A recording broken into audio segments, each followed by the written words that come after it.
Yuta is a routine reject who couldn't work a chick if she came with a manual. However, everything changes when he gets a hot stepsister from Diddy's party list. It starts with Saki and Yuta, reflecting on step-sibling life, which is like living with a stranger who's just close enough to ruin your day, but not close enough to make it better. They think about how different things are in fiction compared to real life, and while normal siblings get to know each other in their lifetime, step-siblings stay strangers till the very end.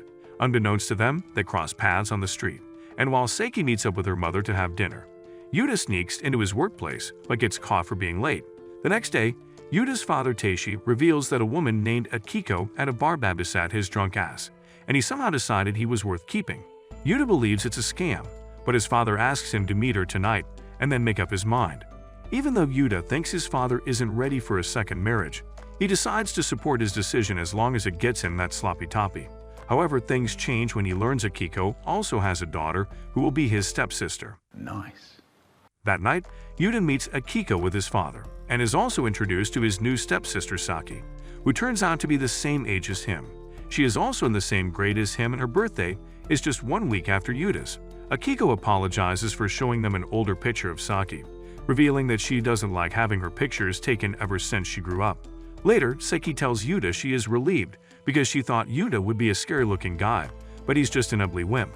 When Yuta says most scary people look kind, she comments that scary people don't do part-time jobs and get good grades. Yuta jokingly says most criminals are actually very intelligent, which makes her chuckle. Following that, she takes Yuta to the balcony because she wants to share something with him privately. When Yuta asks why she's trusting him so soon, she mentions how everything about Yuta gives off a calming vibe, which makes her think he's trustworthy. Saki then reveals she does not expect anything from Yuta and doesn't want him to expect anything from her either. Yuta is relieved to hear that and suggests they continue to maintain this going forward. The next day, Yuta's dad suddenly turns into a headless chicken because he forgot to clean the bedroom. Just then, the doorbell rings and Akiko shows up bearing a ton of gifts as a thank you for their hospitality. Yuta welcomes them in, and both Akiko and Saki are surprised to see how clean the house is. Yuta casually mentions it's a family tradition to keep things spotless because their brains can't function in the chaos of a laundry pile. Just then, Teishi shows himself in a totally goofy manner, making both of them laugh.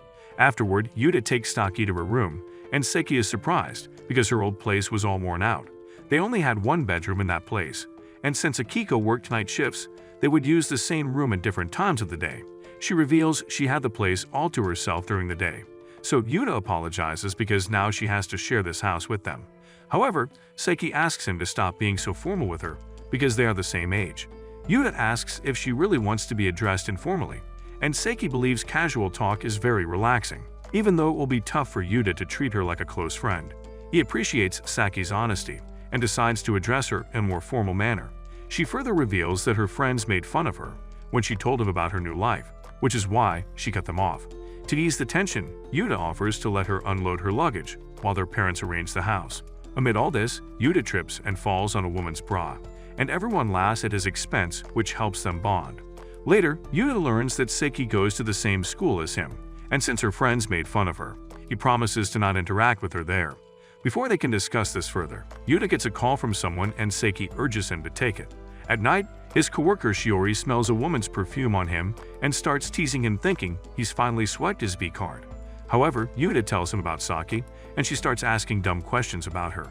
She also tries to feature them in a family therapy video. But when Yuta asks her to get her mind out of the gutter, she reveals she's always in ovulation because she goes to an all-girls school. When she learns that Yuta is worried about how to act around Saki, she advises him to just be himself. Later that night, Yuta returns home to find Saki sitting all by herself in the lounge.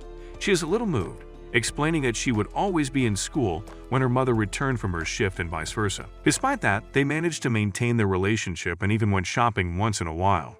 Later, Yuta heads to the shower where he thinks about the big change his life has gone through. Saki is initially waiting in the lounge, but then heads to her room. Once Yuta is finished, he knocks on her door and lets her know that the bath is free. The two say goodnight to each other and Yuta heads to his room to sleep. The next day, Yuta wakes up to his alarm and gets dressed for school. He finds Saki washing the dishes, who thanks him for making her the bath. However, she asks him not to do it again and heads off to the school. Later in school, Yuta is watching Saki sitting like a loner from the rooftop when one of his classmates, Maru, shows up and assumes Yuta has a crush on her.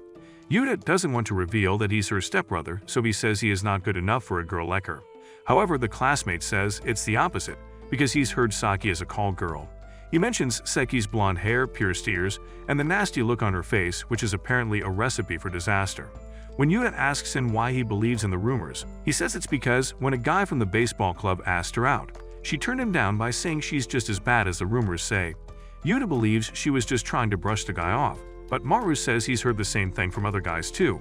A rumor by one person can be ignored, but when multiple people start backing it up, it starts to sound like the truth. Maru then asks Yuta about his new sister, but they hear the bell ring and return to the class before he can answer. During tennis class, Yuta watches a girl named Maya butcher the sport and gets so bored he decides to talk to Saki. She asks why he's talking to her, and Saki reveals he was worried to see her skip. He asks why she picked tennis, and Saki reveals she had two reasons, one of which was peer pressure by Maya. She asks Yuta why he picked tennis, and Yuta reveals it's because there are no team matches. He doesn't like depending on other people or other people depending on him, which is also the reason why Saki joined tennis. When she mentions she has trouble fitting in, Yuta comments that stylish girls like her are usually the center of attention. However, she prefers being left alone because it gives her time to do whatever she wants, like listening to music. As Yuta returns home, Akiko is about to leave for her shift but reveals she's made dinner for him. Yuta asks if it's exhausting to deal with customers, but Akiko tells her she is actually a bartender, so it's not that bad. She then asks Yuta to take care of Saki for her before leaving for her shift. Later, Yuta is studying in his room when he hears the door open and welcomes Saki home. Saki knocks on his door and enters, letting him know that she's home. Seeing that he's studying dark, she turns the lights on and praises him for managing both school and work at the same time. She then asks if he knows any part-time jobs that pay really well because she needs money but doesn't have much time. When Yuta tells her finding such jobs isn't easy, Saki says she read somewhere that one must sell themselves to make money, which shocks him. What? Yuta doesn't want to come off as disrespectful and subtly tells her to stop being a hoe, but Saki calmly replies that she loves her body, which is why she dresses up this way. Yuta asks if she would be able to say that to her mother with a straight face, and Saki replies her mother would be proud to see her daughter mature. That's when Yuta realizes they are talking about different things. While Yuta is thinking that she's selling feet pics to Discord mods for money, Saki is talking about having a normal job. Later, he apologizes to her over dinner for the misunderstanding, but Saki doesn't mind because she knows he was influenced by the rumors. She explains that her sense of style is actually an armor that lets her survive in the harsh society. She'd actually learned that trick from her mother, who always looks really nice before going to work. Saki casually mentions Akiko's only claim to fame is high school, but with the way she dresses, everyone mistakes her for an OnlyFans model. She's heard a lot of about her mother that she knows is all nonsense, especially when people use it to corner her. She explains how smart women who are not pretty are labeled arrogant. Pretty women who are dull are labeled as gold diggers, and if a woman relies on a man, she is considered a parasite who has it easy. This is why Saki arms herself in these clothes, so she can look perfect and stand out before she can be perfect at school and work. She reveals that she wants to prove them wrong, but Saki doesn't even know what she means by them. She believes Yuta is the same as her in a way because he doesn't want anyone to rely on him or to rely on someone. This is exactly why Saki is looking for a job, so she can live independently. When Yuta offers to help her look for a job, she says she cannot accept his help without paying her back. To even things out, Yuta asks her to make him miso soup every day, explaining that this is the first time he had it in years and that it is really tasty. He knows Akiko has to work, which is why she can't make it every day, so Saki agrees to the deal. The next day, Yuta wakes up to find Saki cooking and reminds her that they only made that deal for dinner. However, Saki figured she might as well make breakfast too because it's her policy to give more than she takes. Noticing Yuta eating slowly, she asks if he doesn't like it, but Yuta reveals he is a maniac who actually likes his eggs with soy sauce. Saki apologizes for using salt and pepper like a sane person and promises to ask him ahead of time. At work, Yuta tells his coworker Shiori that he wants to learn basic living skills because he wants to live alone after graduation. He thinks things will get cramped up since Saki has moved it, but Shiori tells him that having a sister your age is a great asset. She advises not to push himself so hard, explaining that sometimes it is okay to rely on other people. She further adds that having money is a blessing, but having someone who can give some early morning sloppy is also a game changer. Returning home, Yuta shares this with Saki, who starts to ship him with Shiori. Despite respecting her advice, Saki still wants to be independent, which makes Yuta think she doesn't trust him as father. However, Saki says he and Teishi are amazing people, and this would have been a lot easier if they weren't so kind to her. That night, Yuta leaves the bathroom and finds that Saki has left something for him outside his room. The next day, Yuta walks to school and waits at the zebra crossing right behind Saki. When the signal goes green, Saki starts walking with his headphones on, unaware that a speeding truck is about to eat her off from the script. Luckily, his stepbrother is there to pull her out of the washing machine. Later in school, Yuta is watching Maya and a perfectly healthy Saki play tennis together. After saving her, Yuta scolded her for being reckless, stating that he could not just let her do things that would end her life. Later, it starts to rain heavily and Yuta grabs an umbrella from his locker. However, when he sees Saki standing without one, he thinks making her wet once is enough and decides to lend it to her. He returns home drenched in rain and takes a bath while thinking about last night's conversation with Saki. After he exits the shower, he finds Saki and Maya sitting in the lounge together. The next day, Yuta wakes up and thinks about last night's events when Maya showed up wanting to see Saki's new home. Saki tried to inform him through the landline, but Yuta was in the shower and didn't hear it ring. Maya saw Yuta talk to her during the tennis match and give her the umbrella, so Saki had to tell her that Yuta was her stepbrother. Yuta apologized for the trouble, but Saki brushed it off and asked if they could exchange numbers so she could call him directly next time. Just then, Yuta hears Akiko in the hallway who tells Saki she has trouble sleeping. Teishi would leave late today, so she wanted all four of them to have breakfast together like a sweet Alabama family. Later, they all sit together to have food and Akiko makes them a rolled omelet with broth. Since Yuta likes it, Akiko asks Saki to make it for him next time, but Saki isn't so confident in her skills yet. However, when Yuta says he is fine with regular fired eggs too, Saki decides to give it a shot if she is in the mood. Later, Yuta helps with the dishes and asks them about laundry. Akiko says she prefers doing it herself, explaining that women's clothes are very delicate and he could end up damaging them. While she is at it, she offers to wash Yuta's underwear, which makes him nervous. Before he leaves for school, Saki decides to join him and apologizes for assuming he doesn't know how to wash clothes. She also thinks Yuta is a James Charles stan who has that Hey Sisters persona going on in private. But Yuta asks her to get out of her own head and relax. He then explains he does nothing of sorts, but Saki can't understand why his eyebrows are so fine. He isn't into makeup and stuff. Yuta reveals it's his alpha male genes and that he's never actually had his eyebrows done, which makes her a little jealous. She once again apologizes for assuming all the wrong things about Yuta, but the guy tells her to relax, explaining that sometimes humans do things out of reflex. She adds that prejudice leads to discrimination, but Yuta says it can be fixed by re-examining things. He believes Saki is the type who can reflect on her mistakes and learn from them, which makes her freeze in one spot. When Yuta asks her what's wrong, she walks by him saying he understands him way too well. Her words resonate with Yuta so much that he ends up thinking about them all day. When he returns home, he notices Saki's undergarments hanging up in her room. Just before he can beat his schlong to death, Saki shows up behind him and Yuta runs off to work with his dong in his hand. Once there, he gets a text from Saki, who confronts him for the earlier mishap. When he returns home, Saki once again confronts him, but thinks it is unfair of her to put him on the spot.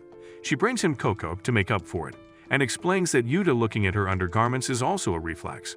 However, Saki believes he is the type of guy who would reflect on his mistake and learn from it. After Yuta cheers up, she starts teasing him by asking sussy questions, such as if he thought about stealing her underwear.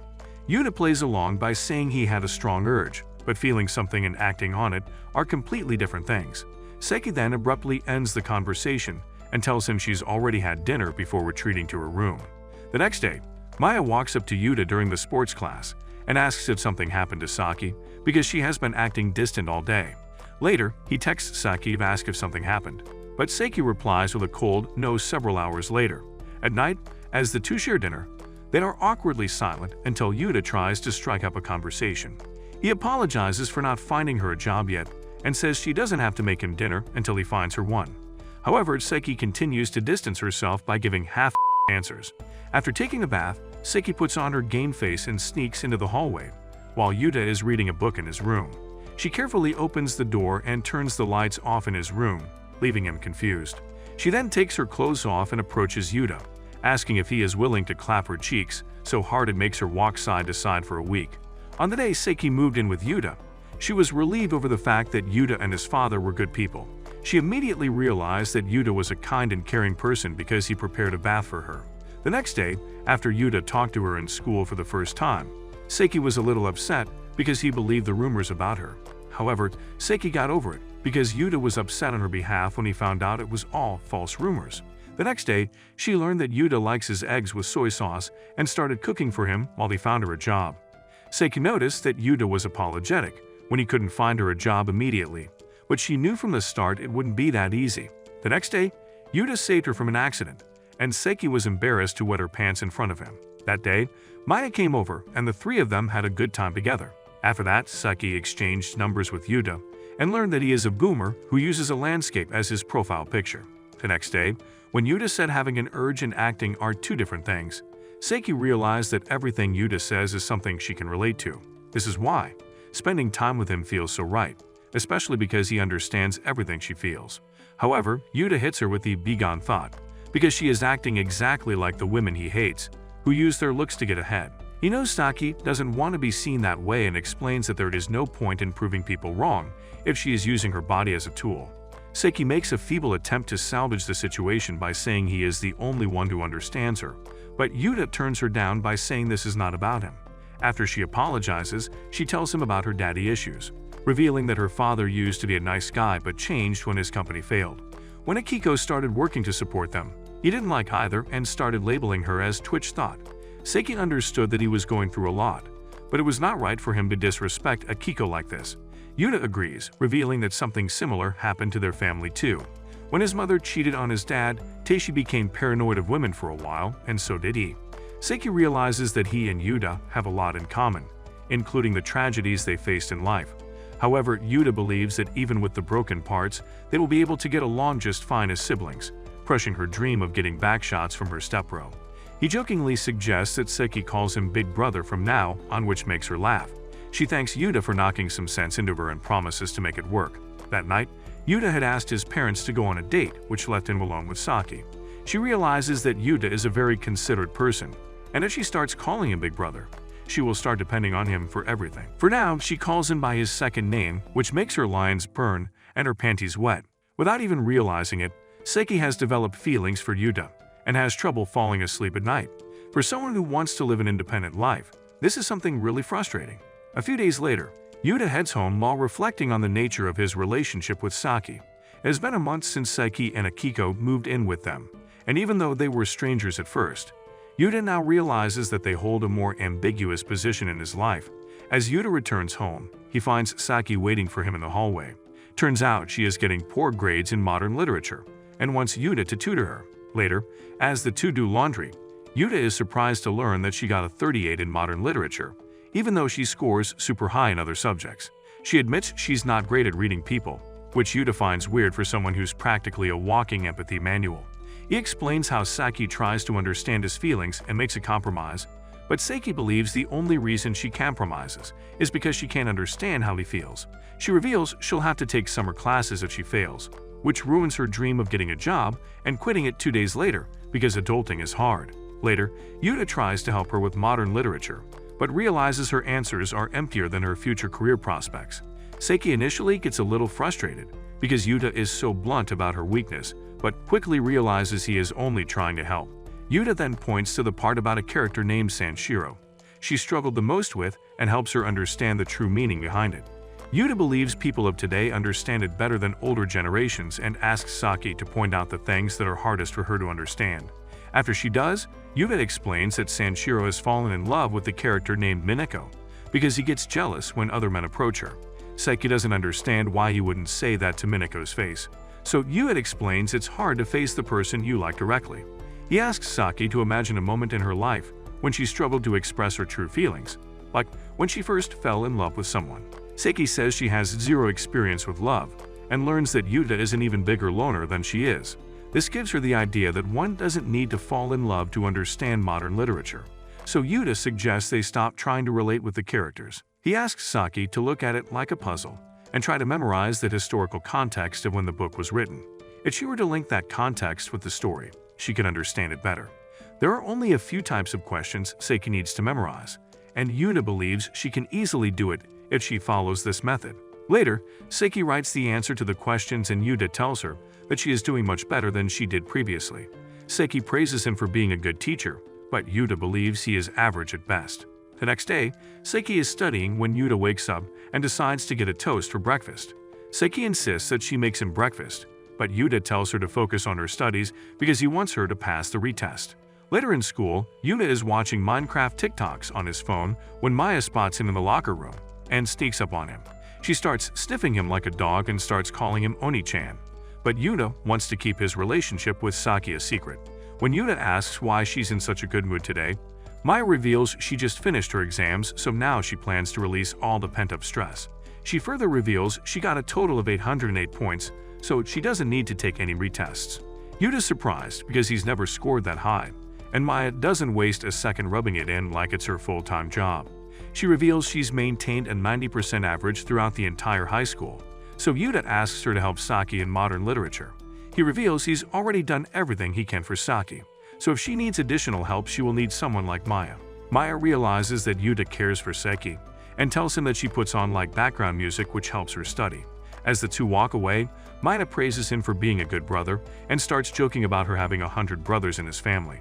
Yuta's work stress hits peak levels on weekends because the number of annoying customers grows exponentially with every passing hour. Shiori asks him to be polite with these customers, but Yuta reminds her that she is always complaining about them when they are alone. Just then, their boss walks by and Shiori puts on a smile, making Yuta realize she doesn't show her true self to other people. When it starts to rain, Yuta decides to leave but finds Shiori exhausted on the desk. She complains that the AC is not cooling fast enough and that she has to bend over to carry heavy books which hurts her back. She starts teasing Yuta by asking if he would nurse her back to health, but when Yuta walks away, she taps into the role of a housewife complaining about her husband always leaving the house. Eventually, she convinces Yuta to stay and tell him everything about Seki's struggle with her studies. He says he's been picking background music for her, but can't really pin it down to the best genres. Shiori listens to music during work all the time and shares her playlist with Yuta, who listens to it on his way back. Returning home, he shares it with Saki to help her study better, telling her that Shiori was the one who introduced him to this kind of music. Saki starts yapping about how Shiori is not only beautiful, but also has good taste in music, and Yuta adds that she also has a goofy personality. After dinner, Yuta says he has been taking too much from her, so sharing this music is his way of keeping this even. When Seki reaches for the dishes, he asks her to not worry about them and focus on her studies. They then say goodnight to each other before Seki retreats to her room. On weekend, Yuta wakes up late and finds his parents having breakfast. Akiko tells him Seki is still asleep, revealing that she stayed up all night to study. Akiko is worried Saki will catch a cold if she sleeps with her belly exposed, but Seki can't help it because the weather is hot. Later at work, Shiori learns that they've run out of copies of a book, and it's not enough to put it on the shelf. Shiori actually likes this book, and Yuta reveals it is also adapted into a movie. It is the story of a boy who sees a girl in the park carrying an old violin. When he finds some men chasing the girl, he joins her on a journey through time and space to unravel the mysteries of the violin. Yuta suggests placing them on shelves facing outwards and later learns from Shiori that the movie will be removed from the theaters tomorrow. He isn't free tomorrow, so Shiori asks if he would like to join her for a late show after their shift ends. When Yuta agrees, Shiori gets all happy and asks her to inform his family. Yuta decides to text his parents, but Shiori tells her to text Saki instead because she will be worried about him. At the theater, Shiori asks for a Diet Coke, which makes Yuta laugh because her choice is too typical. She also asks for caramel-flavored popcorn, so Yuta gets her a big bucket. She assumes they're going to share the bucket, but Yuta says he doesn't eat during the movie so it's all hers. However, when she insists, Yuta decides to try some with her which makes her happy. The movie starts, and a boy is seen running away with a bag of vegetables. Soon after, the boy comes across a girl who asks him to carry her violin, explaining that it must be protected from evil men, even if it costs her life. The boy tags along, and when some villains show up looking for the violin, he protects her from any harm. Eventually, the girl falls sick, and the boy goes into despair knowing he cannot change her fate. However, he knows the girl wants to see a special place and urges her to keep pushing herself as long as they have time. With some encouragement, the girl gets up, and they continue their adventure until their time runs out. After the movie, Yuta walks Shiori home, and she gets him a drink to repay her for it. Noticing how Yuta is so kind to her, she says she has something important to tell her. All of a sudden, she says she has only 6 months left to live, and Yuta plays along to recreate the scene from the movie. Shiori gets lost in the moment until she's snapped out of it by the vending machine, so she tries to play it cool from here. As they part ways, Yuta thanks her for the playlist, and Shiori tells him to give her regards to Saki. Later, she imagines Yuta as the boy from the movie and herself as the girl with the violin. In her imagination, the boy learns to play guitar, and she lives happily ever after with him. The next day, Saki asks Yuta why he put a blanket on her when she was sleeping, and Yuta reveals he doesn't want her to get sick before the retest. She then asks about last night, and Yuta tells her he went to see a movie called A Rift in the Blue Night. He recommends it to Saki, who thinks it's better if she reads the book, because it will help her literature.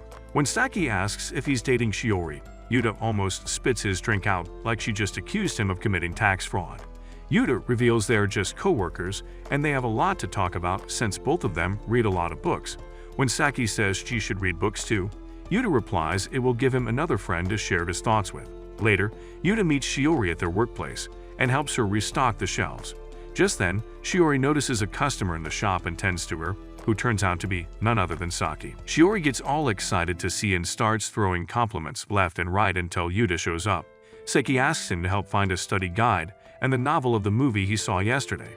Shiori excitedly invites her to watch the movie with her, but Yuta tells Shiori to back off because Saki has to study. Once the contest between Yuta and Shiori is over, she asks Yuta for any other recommendations, since he reads a lot of books. After he helps her find the right books, she compliments him on the apron and heads to the counter where Shiori wraps her books. Later, Shiori shows reading social cues isn't her strong suit because she is convinced that Saki might like Yuta. However, Yuta brushes it off, saying she is just his little sister. The next day, Maru spots Yuta lost in thought and asks him about his recent closeness with Maya. Yuta says they're not close, and he only talked to her because he wanted to ask something about studying.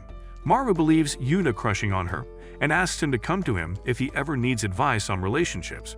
On his way out, Yuta runs into Maya once again, and when Saki shows up, Maya suggests the three of them go home together. As they walk home, Saki reveals she asked Maya to help her study at home, which is why she's coming along. Once they reach home, Maya casually walks in and Saki apologizes beforehand for all the chaos she is going to cause. However, Yuta says it does not bother her and wishes her good luck. Later, Saki decides to make Yuta dinner, but he tells her to keep studying. He has the day off from work, so he can make dinner for himself tonight. However, he can't cook, so Maya decides to help him. Following the recipe Yuta has on his phone, Maya shows him how to prepare the ingredients and helps him complete the dish, all while Saki is fully engrossed in her studies. Later, she asks Yuta if he's clapping his stepsister in secret, but Yuki denies it. Maya says Saki has been using more perfume than before and reveals that she only used wet wipes until last year when she got sweaty. She is setting traps for Yuta to catch him off guard, but Yuta has no such feelings for his little sister. Maya is still not convinced and notices that Saki is watching him as they speak. However, their conversation is cut short when Maya mentions that the food is ready. Later, Saki and Yuta have dinner together, which turns out to be rather tasty. Yuta then asks Saki about her studies, and she reveals she is doing much better than before. However, according to Maya, the method she is using is quite inefficient, which makes Yuta feel conscious about himself. Noticing his worry, Saki tells him to chill out because his techniques are working for him, and that she will do amazing in the test tomorrow. The next day, Maru notices that Yuta is distracted in class and checks up on him before leaving. Later in the workplace, Yuta is unable to focus and fumbles multiple times, which makes Shiori worry for him. Yuta is so exhausted he simply heads home and finds the door to Saki's bedroom open. Just then, it starts to rain heavily, and he runs to the balcony to grab the hanging clothes. After putting them in the dryer, he puts the news on to learn that a storm has hit the city and most train stations are packed with passengers right now. Yuta gets worried and texts Saki to check if she's okay but gets no reply from her. While waiting, Yuta gets anxious and leaves the house with umbrellas to look for Saki. However, he bumps into Saki on the way, who asks if he is going somewhere. Yuta hesitantly explains that he was worried for her, thinking that her test went wrong and she was off crying somewhere in a corner. After apologizing for making him worried, she jokingly says the test didn't go as well because she only got 94 points out of 100 compared to Yuta, who got 96. She reveals she went to the store to get some groceries because she wanted to thank him for helping her pass. Yuta says he hasn't done much, but Saki reminds him that he not only helped her study but also introduced him to music and made him dinner last night. Her policy is to give more than she takes, which is why she's gonna make him the most elegant meal today and top it off with a sloppy toppy. Saki suddenly mentions that Shiori is the only person Yuta relies on, but she wants him to ease up around her because he can rely on her too. After all that sweet talk, Yuta agrees to let her make him a meal. On the way to their apartment, he asks Saki why she didn't reply to his message, and Saki reveals she ran out of battery listening to the music he sent her. On the day before summer vacation, Maru notices that Yuta looks much happier today, meaning whatever was worrying him is solved. Later at work, Yuta notices a blonde walking into the staff room and asks his boss who that girl is. His boss tells him that her name is Saki and she is here for a job interview. A few days prior, Saki was thinking about her struggles with modern literature because understanding characters requires a brain cell count higher than her shoe size. However, Yuta was really good at explaining things, and even when Saki gave up, Yuta helped her regain hope. When he gave her that Lana Del Rey playlist, she became addicted to it and acknowledged his efforts in going out of his way to help her. With all that going on in her head, Saki had trouble sleeping and decided to write everything about it in her diary. It bothered her a little when she realized Yuta was close with Shiori, especially when her parents revealed he had gone out to watch a movie with her. She wondered why he hadn't told her about it, but realized she comes off as a who has no interest in his personal life with her. She failed to understand her thoughts, stating that the word *Kate* might be the closest thing to her actual feelings. She felt sick of herself for feeling that way and had the urge to get on her knees for Yuta when he returned home. This is why she started studying in the living room like the pick-me girl that she is. However, she ended up falling asleep before Yuta returned, only to find a blanket wrapped around her in the morning, which made her happy. That day, she visited the bookstore thinking about Shiori as someone who loves books and is loved by people who love books. When she saw Shiori in person, she realized that not only was she packing some assets, but also had a face that could break hearts. Seeing Shiori and Yuta argue, Saki thought they would be a good couple and Yuta would be happy to have her. Just then, she noticed a poster for a part-time hire, and even though it was not high-paying, Saki decided to give it a shot because that was her only chance at having her stepsister moment. A day before her retest, she brought Maya along, who not only helped her study but also helped Yuta prepare dinner. The next day, Saki went to a public park after passing the retest and acknowledged that it was all thanks to Yuta and Maya. Now that she was in the clear, she was free to do whatever she wanted during the summer break, so she decided to screw his stepbrother. She wanted to practice for it at home for the interview, but thought it would be awkward with Yuta around. She knew Yuta would ask her why she picked to work at his place, but Saki didn't have the answer to that question. That night, it started to rain and Saki was late, so when she met Yuta on the way, she decided not to tell him about the interview. To make up for the guilt, she decided she would make him a really nice meal that night. She also made up the lie that her battery died and she was late because she went to the grocery store. However, she did not feel good about lying, which kept her up at night, to the point that she started fearing the things she felt about Yuta. There was only one word that could describe her feelings, and she was contemplating whether to put it in her diary or not. The job interview was a success, and now Saki was afraid to face Yuta, thinking it would make things awkward between them. However, she was also relieved because she could stop lying to him. Saki took a deep breath and finally realized that her thoughts were dumber than a bag of rocks, and maybe she shouldn't let people with half a brain cell dictate her life. Luckily, no one else is going to read her diary, so she decides to use it as a warning to her future self. As she fell asleep, she vowed to put the diary in the back drawer and lock it shut forever. The next day, the Alabama family have breakfast together, and Teishi notices that Saki and Yuta still address each other by their last names. Akiko suggests that Saki call Yuta Big Brother, but they both collectively agree that it doesn't feel right. After breakfast, Yuta reveals he will be heading to work by noon, but Teishi asks him not to overwork himself. He reminds him that summer vacation is on, and since Yuta has no plans of going anywhere, he should at least rest more and hang out with his friends. Yuta casually admits he's a loner with no friends, but at least Saki's got a couple of school buddies willing to put up with her stupidity. Later that day, Saki enters his room to let him know her only friend is Maya, and she and Maya aren't close enough to hang out over summer break. She further adds that the only reason Maya came over multiple times was because she was curious about her funny-looking stepbrother.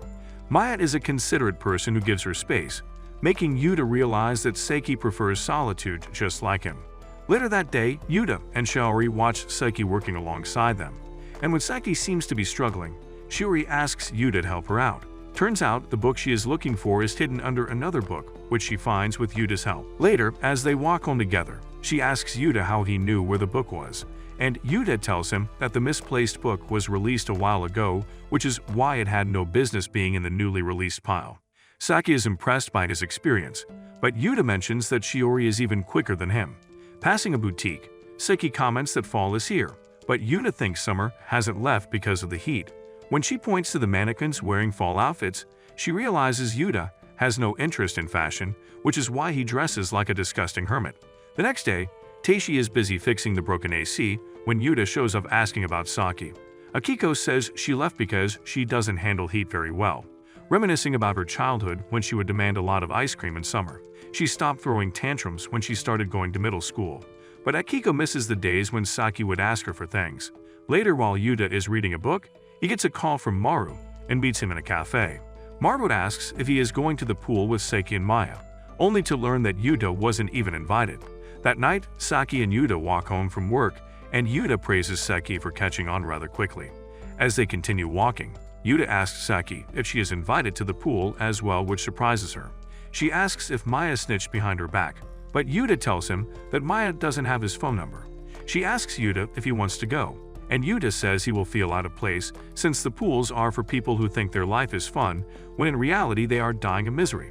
She reveals she isn't going either, and he doesn't have to if he doesn't want to. Returning home, she retreats to her room and finally understands that she is feeling jealous. The next day, Akiko heads to work when she hears a baby cry, taking her back to the days when Saki was young. She recalls Saki demanding ice cream, but lures her out of there by telling her that she plans to make a tasty beef stew for dinner. As they head home, she asks Saki where they should go next week, and Saki excitedly says pool. That day, Teishi fixes the AC and Akiko is relieved because Saki can study at home again. Just then, Yuta asks Akiko if Saki would like to be surprised by a plan if she wasn't involved in the preparation. Akiko reveals Saki would want to be involved from start to finish, so she might get upset if she's surprised. She jokingly asks if Yuta plans on clapping her daughter so hard she can't walk straight, but Yuta gets flustered and asserts she is just his sister. Yuta notices that Saki has a habit of pushing herself too hard and wonders if she ever gives herself a break. This sends Akiko into self-analysis, making her regret the fact that she was not able to give Saki enough time when she was young. She then asks Yuta to take care of Saki and make her take breaks if he has to. Yuta worries Saki will hate her for it, but Akiko promises to share Saki's favorite thing with him if it comes to that. Later that day, Yuta knocks on her door to ask about the pool, but Saki says she is not going. Yuta reveals he wants to go and asks for Maya's number, but Saki turns him down, saying it is bad manners to give someone's personal info without their permission, which makes Yuta look like a moron. In cram school, a girl approaches Yuta and hands him something he dropped earlier. On his way out, he runs into Shiori and the two decide to walk together. Yuta asks who she was talking to, and Shiori reveals it is her professor from college. Turns out, she was in a heated debate with the man, but she will be fine now that Yuta is here. She explains that tormenting Yuta is her personal power-up, then leans into him like she's the helpless heroine in a bad romance. However, Saki shows up out of nowhere and assumes they are closer than she imagined to be. At work, everything seems normal for the most part, but there is a slight distance between Yuta and Saki. Later, she texts Yuta to let him know that she's going shopping, so he should head home without her. As Yuta walks home alone, he reflects on the nature of his relationship with Saki. Later, he looks for something to cook and stumbles on some fried rice. Just then, Saki shows up and asks him to simply reheat them with the lid off. While making coffee, he mentions the pool thing again and asks if he can get Maya's number. When Saki agrees to give it to him, he finally reveals that it is not about him. It's about Saki going herself and having fun. He thought he would make Saki jealous and persuade her to join him. Akiko told him Saki loves the pool, and even when Saki enjoys hanging out with Maya, she doesn't want to go. She simply states that she doesn't have time, but Yuta urges him to stop pushing herself to the edge. He understands that Saki wants to be independent as soon as possible, but he also knows she will crash out if she doesn't take the time to rest. However, Saki is too soft for a reality check, so she retreats to her room after leaving Yuta with Maya's phone number. Inside, she cowers in her chair like a wimp, reflecting on the challenges that come with growing up. Later, she lies in her bed staring at the ceiling and wakes up with her mind still overwhelmed with thoughts. When she exits her room, Yuta asks if she slept well, but she reveals she only slept at 6 a.m. in the morning. Realizing she woke up late, she apologizes for not making them breakfast, but Yuta reveals Teishi had some bread before he left. Despite Yuta asking him to rest, she starts to panic and decides to make him breakfast, only for Yuta to stop her. He sternly tells her not to walk away and listen to what he has to say. He then asks her to remember the day she moved in when she said it would be a big help if they could smooth things out between them. Since Saki is sleep-deprived right now, Yuta doesn't want her to cook for him in this state because he is in no mood for burnt omelets. Despite Seki insisting on doing what she proposed, Yuta asks her to take a seat for today and let him handle things. He asks what she would like for breakfast, and Seki hesitantly asks for grilled toast. He then asks Seki if she would like some more milk, stating that it will help her sleep better. Yuta makes breakfast for both of them, and Seki just stares at him in shock while he munches on his toast. Eventually, she spreads some butter on the bread and gives it a taste. After drinking the warm milk, she feels much better and suggests they go to the pool together, which makes Yuta relieved. However, when she mentions they have work on that day, Yuta proposes they trade shifts with other people to make it happen, making her feel happy. As they walk to the bookstore, Seki apologizes for being in a bad mood yesterday. She promises to open up to him from now on, but wants him to tell her if he's dating Shiori in return. When Yuta says they aren't dating, Seki is a little shocked but decides to leave it at that. She then starts praising Shiori for her good traits, but stops when she realizes she might gaslight Yuta into liking her. As they continue walking, Yuta realizes he does not need his bike, because they are gonna walk the whole way anyway. However, he has to carry it all the way because they are already too far from home, which makes Seki laugh at his stupidity. Later, Seki reflects on how Yuta is a laid-back person who understands her and sees the work she's putting in even when she tries to hide it. This is why she feels attracted towards him and wants to get to know him better. She recalls when he helped her during work, explaining that Yuta always pays attention to little details. It took him seconds to find the book she was looking for 10 minutes. But when Yuta said Shiori could do it even faster than him, it made Seki think she was narrow-minded. The next day, when they were heading home from work, Yuta asked Seki if Maya had invited her to the pool. Seki is ashamed of the way she reacted, but she has no time for playing games. She lashed out at Yuta with a dismissive response because she didn't want to hear any more about it, but she could not believe she was so harsh with someone who had been simping for her like a twitch. Things got even worse when she saw Shiori learning on Yuta, and she had to wear a fake smile for the rest of the day. Seki admires Shiori's long hair and thinks it fits with Yuta's modest style. Seki wonders if Yuta likes women with longer hair, and she starts comparing her own hair with Shiori. She recalls last night's conversation with Yuta when he told her to go have fun at the pool. Seki can't understand why Yuta is worried about such things, but notes how Yuta had a specific look on his face. She recalls seeing the same look from her mother when she proposed they go to the beach, and she turned her down thinking they wouldn't be able to afford it. She imagined a reality where she and Yuta were real siblings and played together at the beach. Imagining the scene made her feel a warmth in her heart, which led to her wanting to go to the pool. While heading there, Seki dozes out and remembers the time she went to the zoo with her mother. There she was fascinated by a hippo, so Akiko got her a hippo plushie, which made her really happy. She then got distracted by the spots of light falling on her hand from the window and was mesmerized by them. Snapping into reality, she notices the same light spots and closes her hand, which symbolizes her failure to hold onto the past. Heading to the pool, Seki is worried she won't be able to fit in and admires Yuta's ability to socialize with other people. Because of him, Seki's day gets a whole lot better, and for the first time in a long time, Seki seems to enjoy herself. She notices that instead of standing out, Yuta is removing swim rings left by other people in the pool, which just shows how caring and kind he truly is. Even when no one notices his efforts, Seki knows what kind of a man he is and admires him a lot. After Yuta is done, she sits by and praises him for his efforts, and Yuta shares how he is afraid to be the center of attention and screw up. However, Yuta's efforts have changed Seki's mood completely, so much so that she willingly gets into the pool and plays with the rest of them.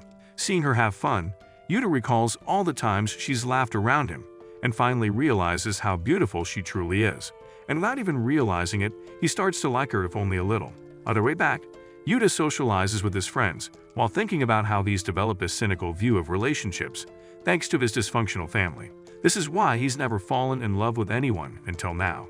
He cannot understand why this feeling sneaked into him all of a sudden, and even when he knows Saki is his stepsister, he can't shake it off. On the way back, Seki comments that Yuta and Maya have gotten closer, and Yuta reveals it's because he personally thanked her for arranging everything.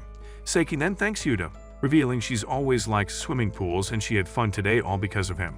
After a moment of silence, Yuta is about to say something but gets interrupted by some fireworks going off in the background. While watching them in awe, Seki tells Yuta that he's very considerate, and she really admires that. She notices the little effort he puts into helping others, and because of that, she decides to call him Big Brother for the first time. Even though Yuta is taken aback by this, he is relieved because it stops him from clapping her cheeks on the sidewalk. As they walk back, Yuta feels guilty for having such feelings while Seki looks up to him like an older brother. After parking his bicycle, Yuta takes a moment to get himself together. and thinks of how he is going to act when he gets back home. Unbeknownst to him, Seki feels the same way but is forcing herself because they are meant to be siblings. She is trying super hard to not act on her feelings, but she knows if Yuta took only a step towards her, she would fall apart in an instant. When she wakes up the next day, she learns that her parents have taken a day off to spend time with each other. Seki reveals she and Yuta took 2 days off from work as well, which means they can all be here today. Noticing how happy Akiko is, she locks her diary in the back drawer and throws the keys into the canal because she doesn't want to break this family. When Seki wakes up, he is frustrated to have missed cram school, but Teishi says he didn't wake him up on purpose because he wanted him to relax for the day. Akiko thanks him for taking Saki to the pool and is glad that her daughter has a caring older brother. Just as Seki returns home, she shows him Saki's favorite thing on her phone. However, Yuta is shocked to see Seki got a haircut, and now it'll be even harder for him to keep his junior in the pants. Saki, on the other hand, vows to never write in her diary again on the off chance that Yuta actually reads it. She cannot fully bury how she feels about him, but she promises to herself to try and live as her sister rather than some girl who's attracted to him. The next day, Maya is leading the charge to open a cafe in their school and asks her class to come up with the budget for snacks, drinks, and disposables. After concluding the meeting, she dismisses everyone and Seki pulls out her phone to see a text from Akiko. When one of the guys named Shinjo proposes they go to a karaoke place, Maya invites Saki too, but she turns her down because she has some errands to run. Unbeknownst to her, Shinjo is sad about her not joining them. On her way back, Seki reflects on the nature of her relationship with Yuta, thinking about how step-siblings start as strangers and stay strangers till the very end as opposed to blood-related siblings. However, with her recent urge to be found stuck in the washing machine, her perspective has started to change. Seki returns home to find Akiko getting ready for her shift and asks why she texted her to come home fast. Akiko says she wanted to tell her something about the parent-teacher meeting and didn't text her the whole thing because she wanted to talk in person. She asks how things are with Yuta in school, and Seki reveals it's the same because they are in different classes. Akiko reveals that Teishi has been super good lately, so she was hoping she would attend the parent-teacher meeting for both of them. She can't take multiple days off from the bar, so she asks if it will be okay to take both meetings back-to-back on the same day. Just then, Yuta returns from school and Akiko fills him in on the whole parent-teacher meeting thing. She understands that they haven't told anyone about each other in school, so she suggests they schedule different days to the meeting so Akiko can attend both without raising suspicion. Yuta mentions that Akiko already works really hard, and it would be quite troublesome for her to visit the school twice, but she tells him not to worry about it. Earlier, Akiko told Saki that Yuta doesn't accept her as his mother yet, which makes her sad. This is why she wants to attend the parent-teacher meeting as her mother, so he can warm up to her a little. At night, Seki returns from work to find that Yuta has already prepared dinner for them.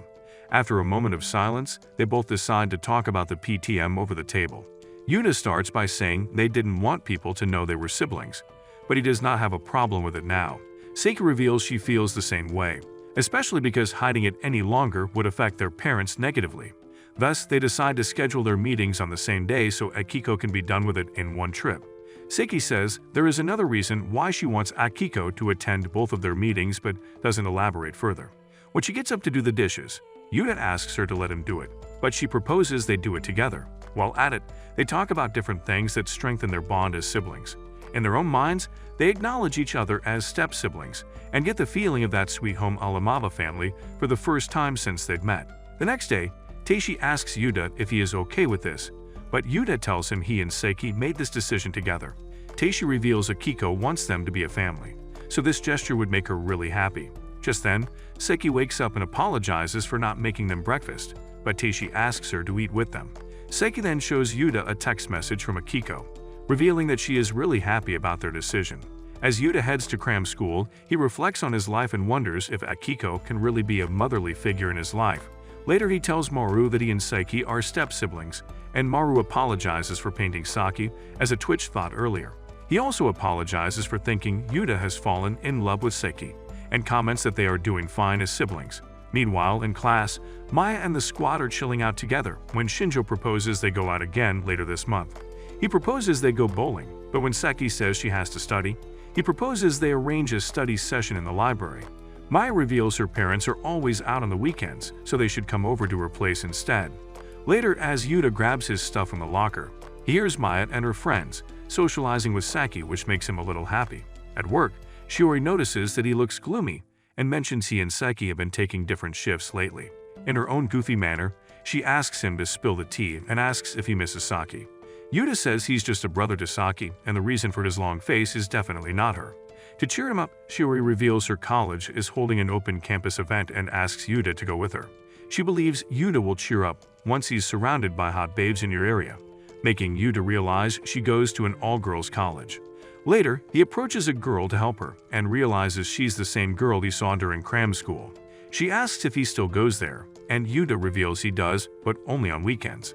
She introduces herself as Kaho and leaves, because she doesn't want to interfere in his work. That night, Keishi is munching on the miso soup Saki made and comments that Yuta will love it too. Later, Saki dries her hair and waits for Saki to return while reminiscing about their time at the pool. However, when it gets late, she leaves the dinner under wrap with a note and retreats to her room. She knows the best way to keep her distance would be to stop making him dinner, but it feels more like cutting ties rather than keeping distance, and she doesn't want to go that far.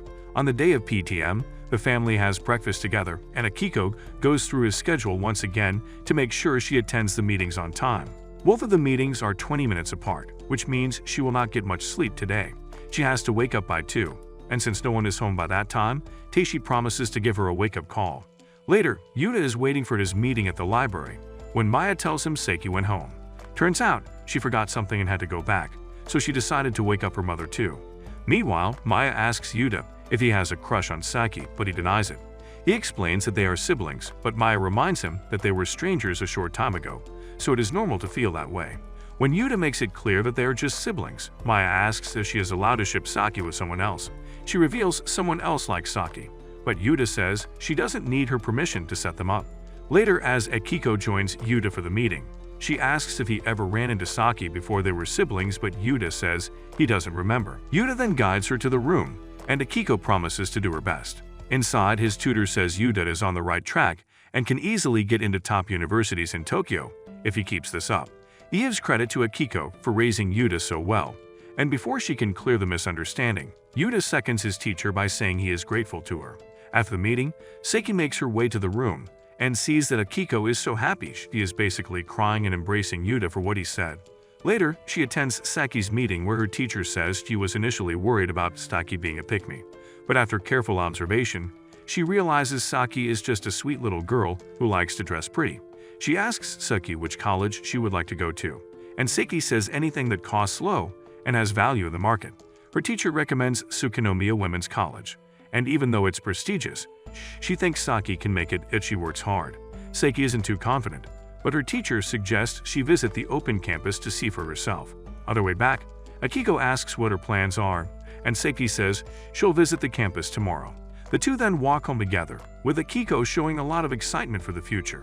The next day, Seki visits the college and runs into Shiori, who is super excited to see her. There is still some time for the sample lecture, so Shiori suggests they go around the campus. Just then, Professor Kudo shows up and Shiori reveals Kudo is the one giving today's lecture on ethics. She takes one look at Saki's face, which practically screams "help me," and decides to haul her to the office like a lost cause. Inside, she reveals she's already heard from Shiori that Seki has fallen for Yuta, which is wrong according to the ethical standards of their society. She wants Saki to admit what she is feeling, but Seki says she is not sure about what she feels. Meanwhile, Yuta runs into Kaho in the cram school, and the two get to talking on the way out. Since they both are hungry, they decide to grab lunch from the convenience store. Back in the office, Seki explains everything that has happened throughout the past 3 months, but Kudo cannot align the pieces together. She knows Saki is the type of girl who cares a lot about how she looks, so she cannot understand why she would pick such a prestigious college. Seki explains that she is not a serious student, but getting into this college will get her a decent job, which in turn will help her have the best life. Kudo realizes Saki is in a constant struggle between showing off her looks and personality, and the more she fights herself, the more she needs love and approval. Kudo believes Saki is the type of girl who would actually get on her knees for you if you hold the door for her. Meanwhile, Koa says she thought Yuta was hitting on her earlier, and she was ready to dump his ugly ass. However, he's so painfully boring that she's questioning whether he's allergic to conversation or just allergic to her. Kavo adds that she goes to night school and likes to visit the arcade on the way back, so people assume all kinds of nasty stuff about her. However, Yuta thinks she's a normal girl, and she realizes Yuta is a laid-back person who stays neutral towards things until he knows for certain. Back in the office, Kudo mentions how only a few people understand Saki, so she falls for the first guy who has a functioning brain. She advises Saki to engage with more people because she is certain she will find others who can understand her and help her resolve this issue with stress. However, if she still wants to screw his stepbrother after connecting with other people, then it means her feelings are true and she should cherish them.